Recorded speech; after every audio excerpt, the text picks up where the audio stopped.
Liên quan vụ tai nạn làm 4 người tử vong trên cao tốc Đà Nẵng, Quảng Ngãi hôm 9 tháng 12, đại diện Cục Cảnh sát Giao thông cho biết lái xe khách là Phạm Văn Kiều, sinh năm 1986, trú Hải Tĩnh, Ninh Bình, đã lái xe 5 giờ liên tục.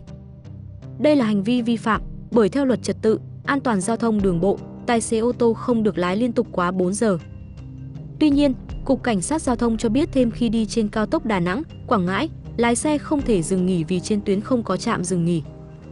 Tuyến cao tốc Đà Nẵng, Quảng Ngãi dài 131,5 km, theo quy hoạch có 6 trạm dừng nghỉ cho 2 chiều đường, mỗi chiều 3 trạm. Nhưng hiện nay toàn tuyến không có trạm dừng nghỉ nào, chưa kể đến nhu cầu dừng, nghỉ hoạt động cá nhân của hành khách hoặc những người đi trên xe khi đi trên đường cao tốc, theo đại diện Cục Cảnh sát Giao thông. Do vậy, lực lượng Cảnh sát Giao thông không thể xử lý hành vi điều khiển phương tiện quá thời gian quy định khi đi trên các tuyến cao tốc, khi hạ tầng không đáp ứng yêu cầu.